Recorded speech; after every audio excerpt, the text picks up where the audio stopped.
예, 예. 어떤 걸 타고 갈까요? 뭐 이쪽이 거실이고요. 바깥 테라스 공간이 있고요.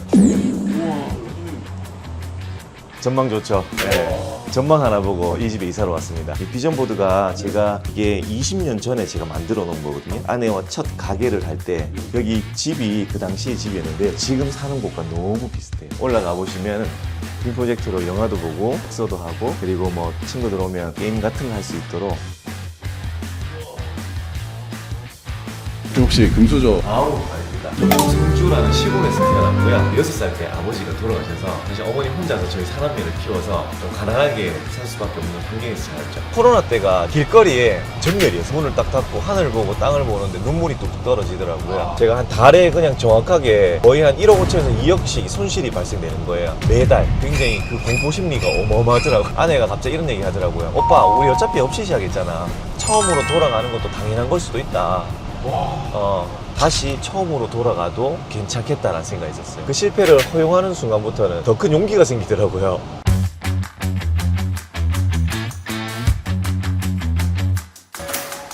안녕하세요. 들으시죠.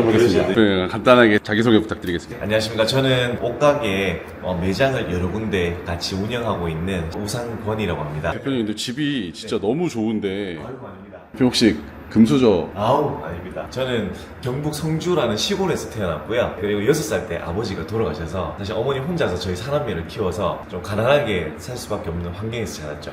대표부터 하루 일과는 좀 어떻게 되세요? 하루 일과는 제가 아침 일어나서 이쪽 방에서 제가 사실 오늘은 옷을 이렇게 좀 외출복을 입었지만 평시에는 그냥 부시시하게 잠옷으로 그냥 와서 성경책을 펼쳐두고 이쪽에 앉아서 한 30분 정도를 제가 묵상을 하고 그렇게 하루를 좀 시작하는 편입니다. 이 묵상을 지금 하루의 루틴처럼 제일 먼저 하는 것이 이것인데요. 제가 어떤 현실적인 꿈을 이룰 때도 우리의 이 생각과 이 감정과 행동이 일치가 되어야 현실로 이루어낼 수가 있거든요. 자판기의 원리. 우리가 어떤 음료를 먹을지 생각이라는 선택을 하잖아요. 그 다음에는 우리가 감정에 대한 값을 집어넣어야 돼요. 즉 내가 원하는 것에 누르는 해야 되고요. 내가 대가를 지불해야 돼요. 내가 원하는 생각을 선택하고 감정값을 누르고 그 다음에 내가 거기에 맞는 대가를 지불했을 때 내가 원하는 포카리 스웨트 캔이 하나 딱 떨어지거든요.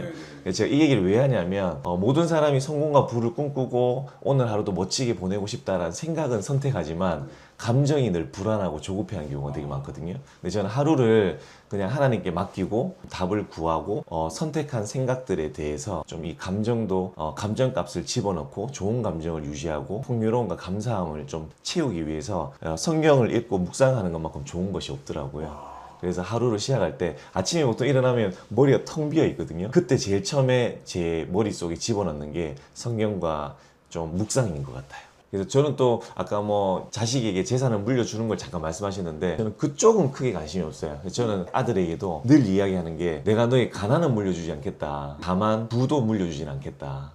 라고 이야기를 미리 지금 하고 있어요.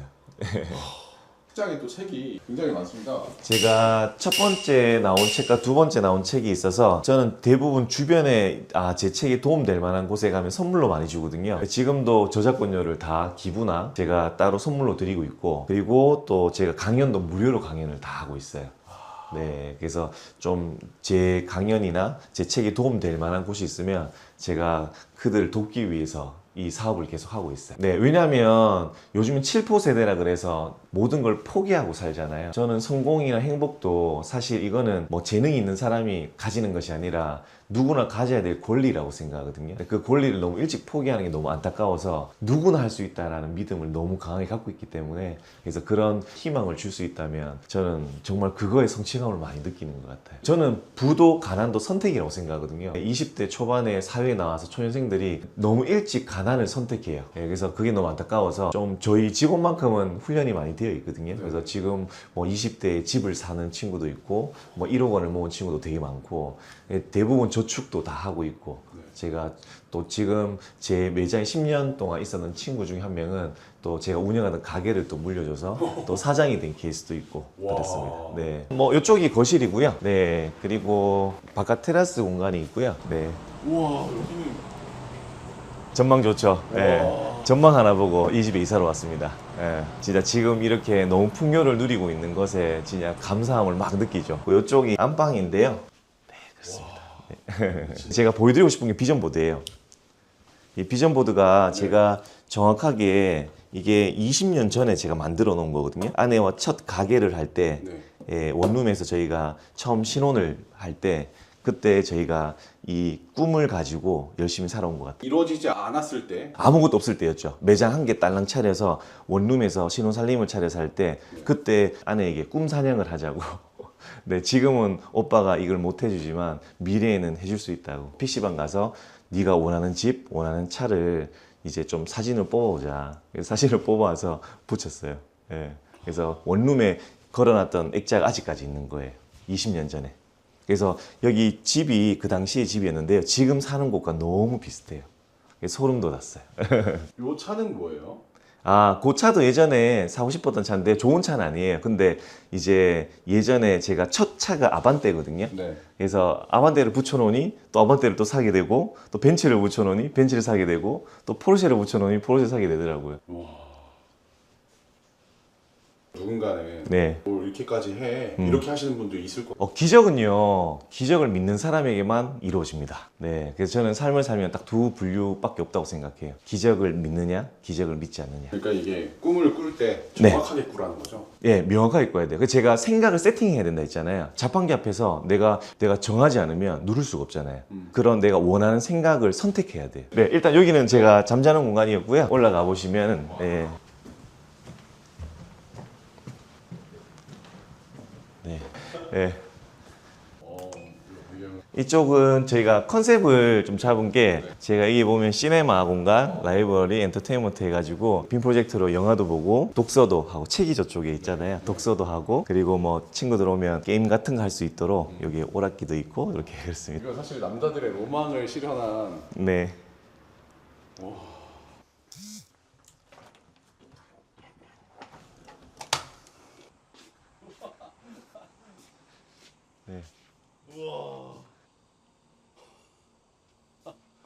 진짜 라운딩 하시는 것까지 다 보이네요. 네, 맞아요. 대표님 그러면 대표님도 골프 치세요? 네, 저도 치는 편입니다. 그래서 자주 치지는 못하고 네. 그냥 취미하는 정도로 치고 있습니다. 그럼 여기서 치세요? 네, 여기 칠 때가 제일 많고요. 이 전망 하나 보고 이사를 왔습니다. 이게 사계절이 다 다르거든요. 보통 바다 근처 살거나 이래 있으면 늘 똑같잖아요. 네. 근데 이제 산은 정말 사계절이 아니라 8계절, 16계절이 있는 것 같아요. 여기서는 네. 이제 바베큐 파티도 하시고 하시죠? 네, 한 번씩 하면 저 초대하는 걸 좋아해서 나중에 한번 초대하겠습니다. 주변 사람들의 도움이 없었으면 여기 저 못 왔거든요. 네. 그래서 여기 이사 와서 제일 많이 했던 게 초대를 엄청 많이 했어요. 누구나 할 수 있습니다. 정말 지금부터 그 선택을 하시면 됩니다. 인생을 살면서 최고의 선택은 없거든요. 내가 선택한 걸 최고로 만드는 게 더 빨라요. 그래서 제가 그 선택을 최고로 만들기 위해서 나름 그 감정의 세팅과 그에 따른 대가 지불한 노력들, 행동들로 만들어낸 것 같아요. 그래서 제가 누구나 할 수 있다 이런 얘기가 어쩜 다른 분들이 봤을 때는 조금 기분이 나쁠 수도 있겠지만 그런 의도가 아니라 아무 가진 것이 없다 하더라도 미래는 결정난 게 아니거든요.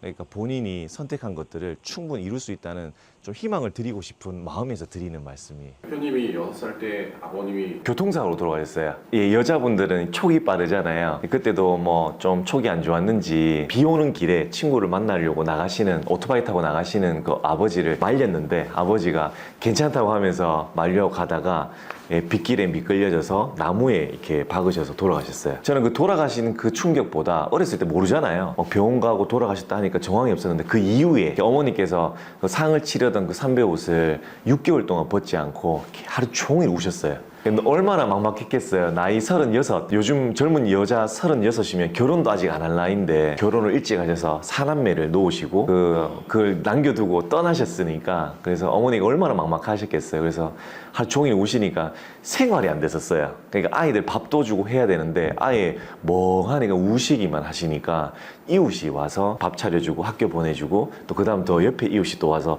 번갈아 순번정해서 저희 집을 케어해 줬었어요. 진짜 엄청 고마우신 분들이에요. 너무너무 감사하죠. 지금 생각해보면. 네. 초등학교 6학년 때가 제 삶을 되돌아볼 때 제일 상처의 덩어리였는 게 그때는 저희 집이 가장 경제적으로 힘들 때였어요. 그래서 어머니께서 막 노동도 하실 정도였으니까 거기 또 집에 또 중풍이 드시고 또 기저귀를 당뇨가 심해서 기저귀를 또 차고 있는 할아버지도 함께 사셨기 때문에 어머니 혼자 감당하기는 너무 힘들었었어요. 그래서 그 할아버지는 네. 네. 할아버지세요? 친할아버지, 시아버지잖아요. 그러니까 장남이라는 이유로 그 할아버지를 저희가 모셨어야 됐었어요. 특히 미술 시간이 되면 미술 준비물을 이제 너무나 당연하잖아요. 어떻게 보면 엄마 뭐 스케치북 사야 돼, 물감 사야 돼, 돈 좀 줘라고 이야기할 수 있는 상황인데 이 말이 안 나오는 거예요. 그러니까 그냥 가는 거죠. 가서 이제 그냥 몸으로 때웠어요.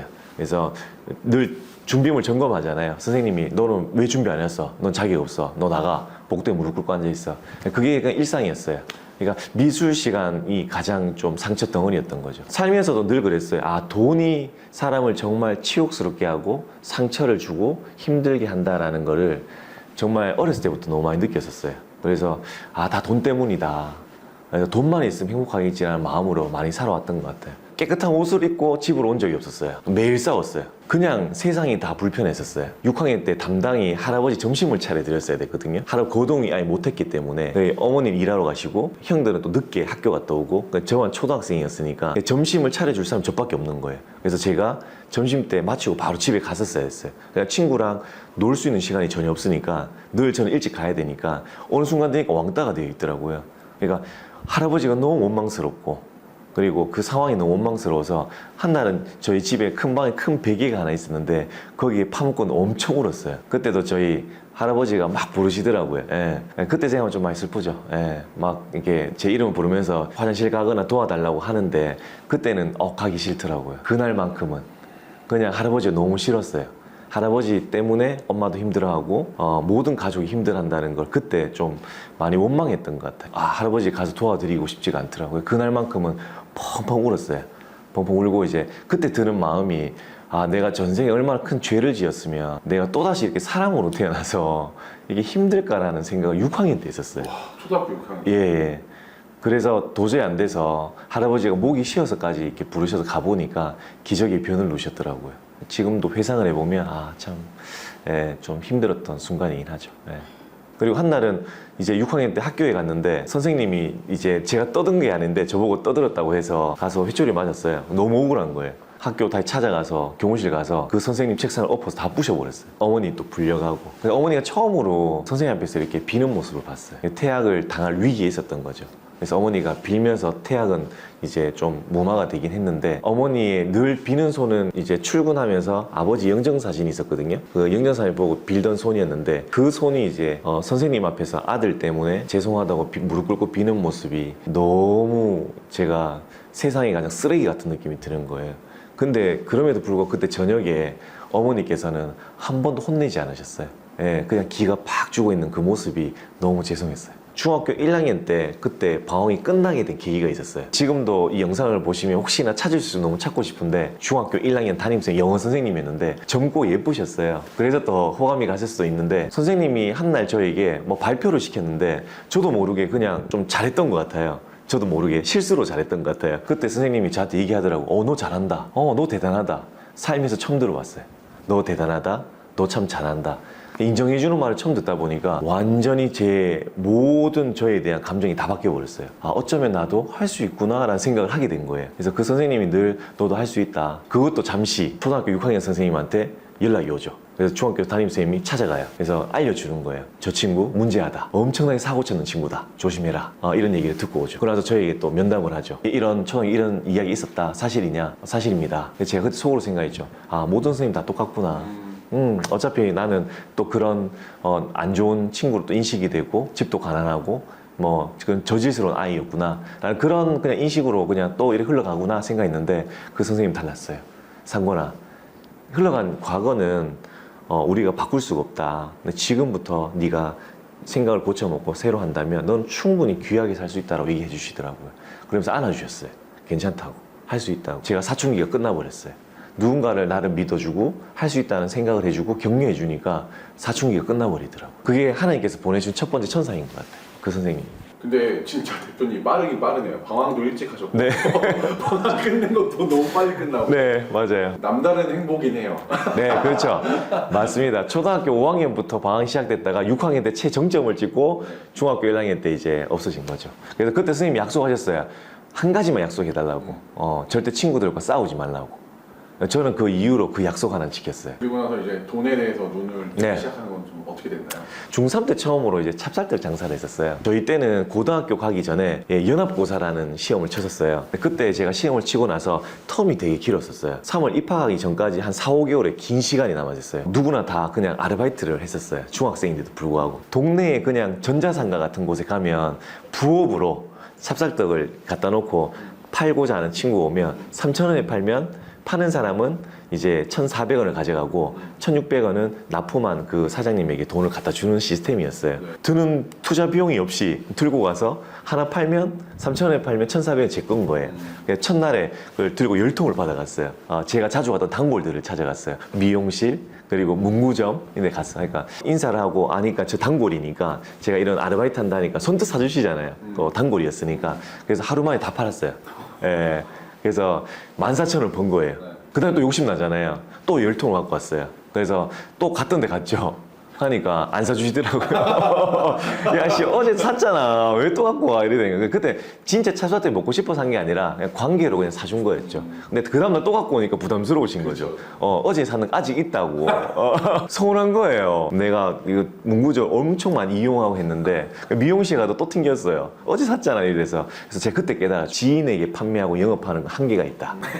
그래서 제가 그때 장사의 철칙을 주는데 그래서 제가 전략을 바꿨죠. 다른 동네로 가자. 그러니까 낯선 동네에 문구점, 미용실 가서 마치 단골처럼 제 자주 왔던 단골인데 기억 안 나세요? 하면서 속아주시더라고.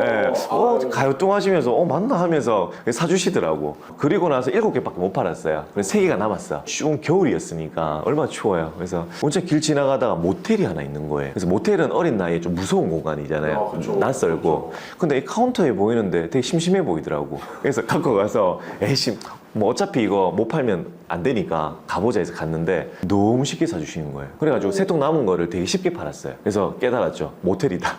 그래서 그 다음에는 30통, 그 다음에는 50통. 모텔 제일 많은 곳으로 가자. 동대구 터미널에 가면 모텔이 엄청나게 많아요. 50통을 이제 가방에 가득 싣고 가는 거죠. 그날 또 다 팔았어요. 그래도 아직 가보지 않는 모텔이 너무 많은 거예요. 보석밭이다 이거는. 보물섬이다. 친구를 섭외하죠. 야, 내하고 하중을 따라다니면 2만 원 줄게. 어느 순간 골목을 도는데 갑자기 뒤에서 발로 푹 차더라고요.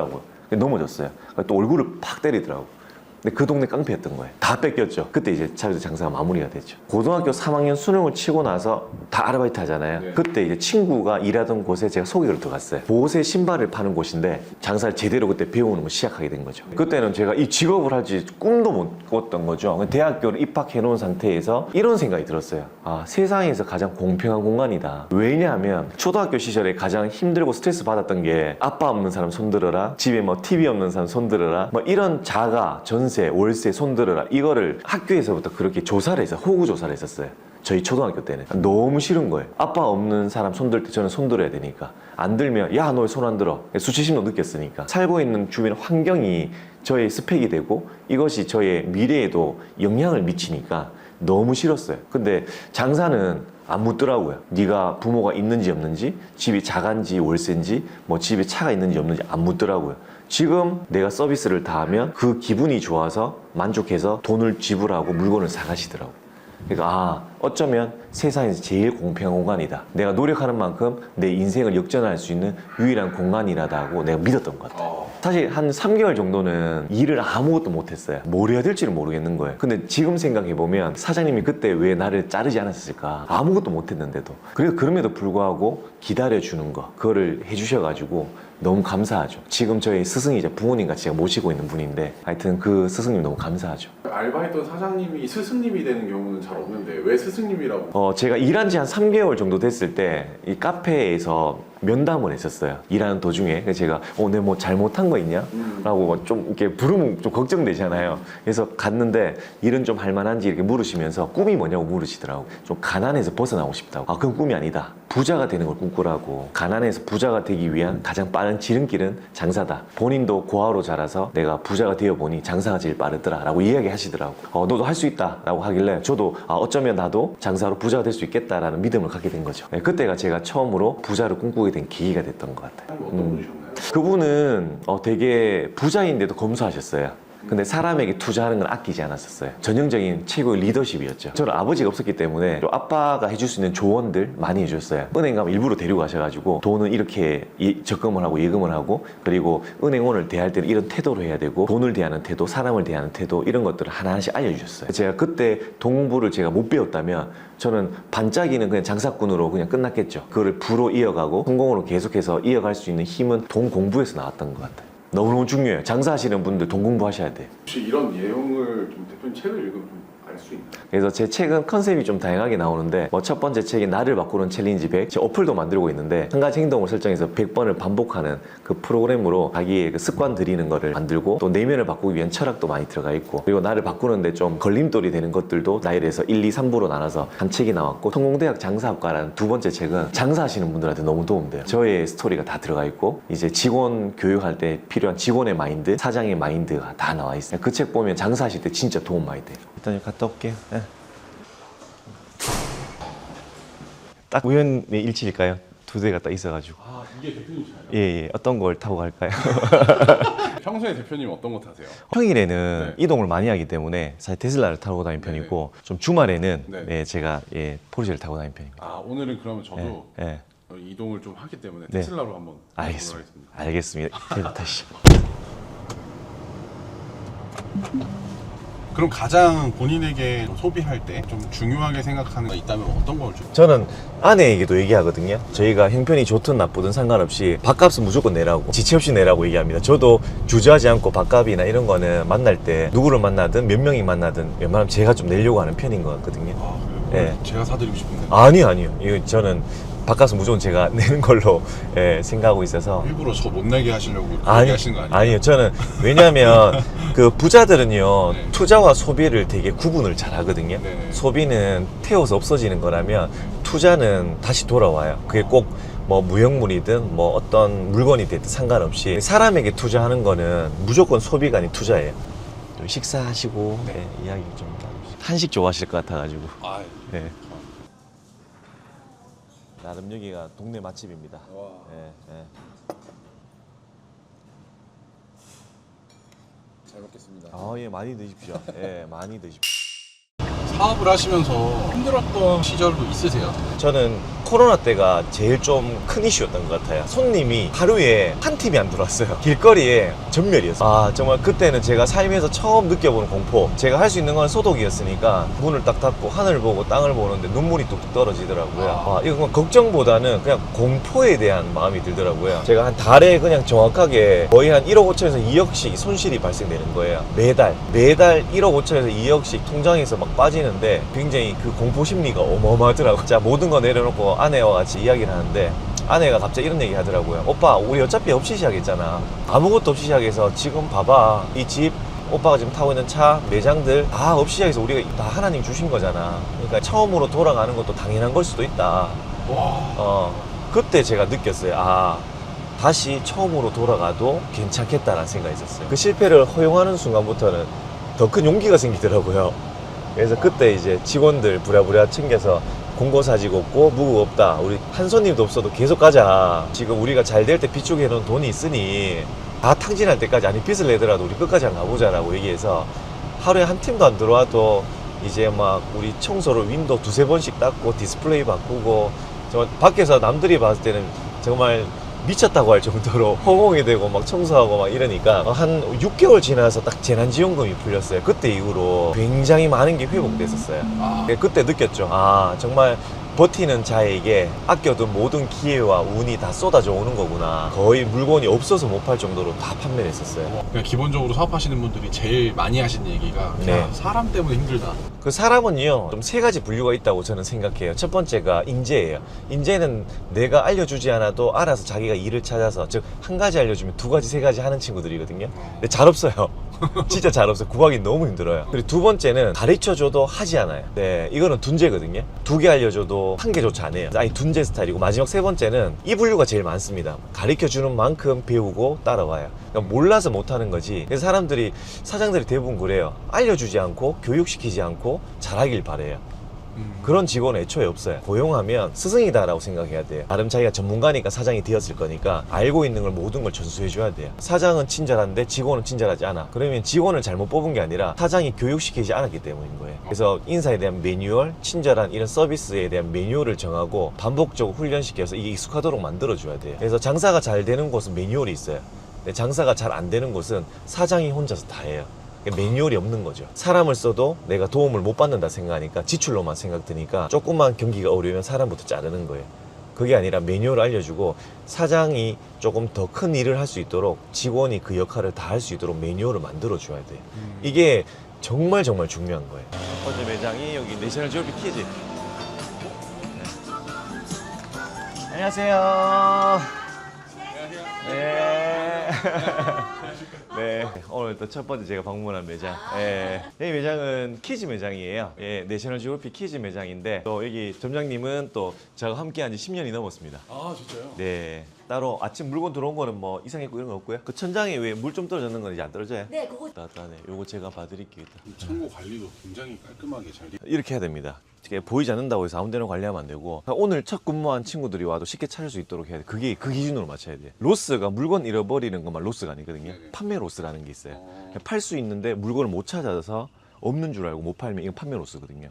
그래서 그 판매 로스를 줄이는 것도 되게 중요해요. 한 달에 한 번씩 자체 점검을 다 하기 때문에 돌면서 창고 관리나 그리고 직원들의 컨디션이나 이런 매뉴얼 점검을 하거든요. 매뉴얼을 정하면 점검해야 돼. 서비스는 서번트 플러스 어시스트거든요. 그러니까 섬기다 플러스 돕다예요. 고객에게 파는 게 서비스가 아니라 친절하게 하는 게 서비스가 아니라 고객을 섬기는 마음 플러스 고객이 불편한 것을 도울 수 있어야 돼. 오는 분들 저는 다 얘기해요. 다 환자들이 오는 거다. 삶에 불편한 환자들 우리가 도와야 돼. 발이 아파서 신발 사러 왔거나 뭐 더워서 좀 시원한 옷을 입고 왔거나 오늘 돕는 일이다. 그래서 고객이 불편한 걸 찾는 게 그게 니즈고 고객을 섬기는 마음과 돕는 마음이 같이 있을 때 서비스가 되고 판매 플러스 감동이 되고 재방문이 된다라고 얘기하는 거죠. 굉장히 오래 일한 직원 중에 한 명으로 네네네, 맞아요. 10년 동안 보신 대표님의 장점 뭐라고? 일단 굉장히 긍정적이시고요. 그리고 하루도 게으르지 않으실 만큼 늘 공부하시고 연구하시고 방법을 찾아내시는 거. 단순히 뭐 월급만 주는 그런 사장님의 개념이 아니라 함께 같이 성장을 하기 위해서 노력을 정말 많이 하시는 것 같습니다. 네, 가볼게요. 네. 이쪽 매장이 푸마가 네. 제 제자가 하는 매장이에요. 안녕하세요. 제자가 운영하고 있는 사장입니다. 푸마 사장. 제 제자 중에 1호 사장. 그래서 저한테 10년 배워서 이제 딱 매장 차려서 나간 최초의 사장 1호. 이제 독립회가 나왔지만 그래도 한 번씩 와서 잔소리하고 있습니다. 잘 못하면 똑바로 해 하면서. 예. 왜냐면 또 지금 시작했다고 다 잘 되는 거 아니니까 지나가다가 또 들어와서 얘기하고 싶은데 잔소리로 들릴까 봐 그냥 지나간 적도 있고. 제가 20살 때부터 일했고 지금 30살이니까 처음에는 그냥 단순 아르바이트 식으로 이제 이렇게 생각을 하고 들어왔는데 3개월 만에 좀 생각을 좀 바꿨던 것 같아요. 장사로 성공을 한다는 것 자체가 좀 너무 대표님 보여주시는 것도 있었고 거기에 대한 믿음이 너무 가서 좀 그렇게 좀 뚜렷해졌던 것 같아요. 제가 나와서 보니까 대표님처럼 꾸준하기가 진짜 쉽지 않겠구나라는 걸 느꼈어요. 파이팅! 민생 회복 쿠폰이 또 지금 기회라서 예, 지금 열심히 해야 됩니다. 예. 경산에만 매장이 세 곳 있죠. 푸마는 저 친구가 하고 내셔널 지오그래픽 성인 매장이랑 아까 방금 갔던 키즈 네. 그리고 MLB 이쪽이 내셔널 지오그래픽 성인 매장이고요. 성인 매장 아까 규모는 좀 더 큽니다.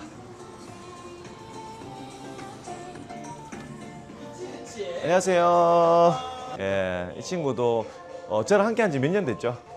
8년. 다은 씨 몇 년 됐죠? 6년. 예, 다 오래됐습니다. 내셔널 지오그래픽이란 어떤 게 좀 장점이라고 생각하셔서 어떤 브랜드를 선정할 때는 내가 이걸 가지고 오래 할 수 있는가. 내셔널 지오그래픽 특징은 뭐냐면 고객층이 넓어요. 친환경 브랜드라서 원단이 좋아요. 제가 입어도 만족하는 브랜드니까 카테고리가 되게 넓어요. 이제 캐리어, 의류는 말할 것도 없고요. 뭐 모자, 뭐 양말 하고 가방이 굉장히 잘 나갑니다. 비수기가 잘 없어요. 여름은 여름대로 잘 나가고 신학기는 신학기가 있고 또 가을 겨울이 최고 제일 잘 나가고 좋은 브랜드죠 하기에는.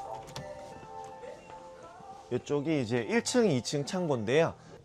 이쪽은 제 사무실 겸 또 창고로 같이 쓰고 있거든요. 이쪽은 제 사무실 겸 같이 쓰고 있고 이쪽은 뭐 회의도 한 번씩 하고 이쪽은 이제 창고도 같이 겸용으로 있습니다. 좀 매출이 좀 어느 정도? 이 매장 같은 경우에는 연매출이 한 10억에 15억 정도 나오고요. MLB도 한 10억 정도 나오고 키즈는 지금 가시작해서 자료가 없어요. 오픈한 지 얼마 돼가지고 제가 있는 자리에서 열심히 이렇게 하고 있습니다. 책도 엄청 많으시네. 저는 지혜로 삶을 살아가야 되기 때문에 아이디어와 지혜로 제가 계속 방향을 잡아가야 되기 때문에 책이 없으면 안 돼요. 어떻게 보면 사고의 깊이가 생기기 때문에 뭐 선택할 때 좀 빨라져요. 그래서 장사하시는 분도 책 무조건 읽으셔야 됩니다. 그래서 자영업자에서 사업가로 발전하는 또 그런 성장을 하셨으면 좋겠습니다. 아까 그 큐마의 우리 1호 네. 제자분하고 인터뷰를 했는데 큐마 매장이 전국에서도 5개 음. 매출 안에 드는. 네. 아깝진 않으셨어요? 솔직하게 말씀드리면 이런 생각을 했었어요. 제가 주기가 아까운 매장을 줘야 상대방은 더 큰 이익을 본다고 생각했었어요. 그래서 제가 이 친구한테 창업할 때 어떤 매장이 원하냐라고 물었을 때 이 친구 원하는 걸 그냥 제가 인수를 해줬었어요. 그래서 도와줄 때 확실히 그래 도와줘야 된다고 생각했었어요. 용산은 제가 봤을 때 국내에서도 작은 도시라 생각하고 그쵸. 여기에서 전국에서 5위를 찍을 정도면 어떻게 매장 관리를 하셨는지 매장을 운영하면요 사실 세 가지가 조건이 있는데 첫 번째가 브랜드와 제품이 좋아야 돼요. 두 번째는 상권이에요. 사람이 최대한 유동인구 많은 곳 상권. 세 번째는 맨파워예요. 브랜드 설정을 하고 상권을 정하면 이거는 움직이지 않는 고정이잖아요. 그러니까 우리가 유연하게 할 수 있는 거는 맨파워예요. 그러니까 사람이 해내는 힘 이게 굉장히 중요해요. 그래서 이거에 따라 매출이 엄청나게 들쑥날쑥하거든요. 아무리 좋은 브랜드를 해도 누가 하냐에 따라서 매출이 엄청 틀려요. 그래서 그 맨파워를 키우는 역할을 저는 많이 했던 것 같아요. 근데 보통 상권이나 브랜드 탓을 하거든요. 장사가 안 되면. 근데 맨파워를 점검하셔야 돼요. 그러니까 오늘 우리 그 고객 유치 시스템 다 했어요. 혹시 고객 유치 시스템 할 때 앞에 안 그래도 여기 시에 얘기해놨거든. 아, 네네. 칠해놓고 갔어. 조만간에 이거 갈아줄 거야 아마. 아, 이 친구는 제가 되게 아끼는 제자예요. 이 친구는 장사를 일로 하는 게 아니라 배움으로 공부를 엄청 많이 해요. 여기는 MLB 매장 경산점이고요. MLB 회사가 워낙 스타일적으로 좀 민감하게 되게 빠르게 트렌디하게 나오기 때문에 제품들 하나하나가 굉장히 인기가 많아요. 모자는 여름 되면 뭐 사계절뿐만 아니라 여름에 특히나 입점이 보장이잖아요. 모자는 뭐 여름 되면 무조건 하루에 입점이 많기 때문에 그 목적 구매하러 왔다가 옷이나 신발로 연계로 같이 사가시는 경우 많죠. 근데 이쪽에 비 한 방울 떨어지는데 괜찮아요 이제? 여기는 괜찮아서. 괜찮아요. 이쪽은 한번 할까요? 또 열심히 하자고 또. 자, 위 프로브! 목적을 잃었을 때 오는 네. 기분도 있겠지만 허탈감도 있으셨나요? 있죠. 제가 이런 거 있어요. 예전에 돈만 있으면 내가 정말 장사 잘해서 돈만 많으면 진짜 다 채워질 거라고 생각했었거든요. 그래서 제 주변에도 뭐 자산이 뭐 300억, 500억 있는 분들도 늘 우울해 보이는 분들 너무 많거든요. 돈이 영향은 미칩니다. 영향은 미치지만 절대적으로 보장해 주지는 않는다. 그래서 돈에 의지하지 마라. 이 얘기를 꼭 하고 싶습니다. 돈만 많으면 무조건 행복할 거라는 이 메시지, 그리고 내 시간이 많으면 무조건 행복할 거라는 그런 메시지, 그리고 주변에 좋은 관계가 많으면 무조건 행복할 거라는 그런 메시지들이 영향은 많이 미치지만 절대적이진 않다. 그것이 없어졌을 때는 아예 복구가 안 되는 거죠. 한 2년 전에 사업은 너무너무 잘 되고 뭐 모든 게 다 잘 되는데 내 마음이 허하고 외롭고 좀 힘든 부분이 있었어요. 우울증이라고 하더라고요. 정말 힘들었어요. 그냥 우울감이 계속 들고 삶에 의미가 없고 그래서 제 나름대로 삶의 위기가 왔었죠. 보증금 100만 원, 월세 21만 원. 이쪽에 제가 가장 없던 시절에 살았던 곳이라서 항상 초심을 찾기 위해서 한 번씩 이쪽 오죠. 예, 그때 제가 아내랑 약속을 했었어요. 10년 뒤에는 이쪽 거리를 오토바이가 아닌 벤츠 타고 오자. 정말 10년 그 후에 벤츠 타고 온다는 약속을 지켰었거든요.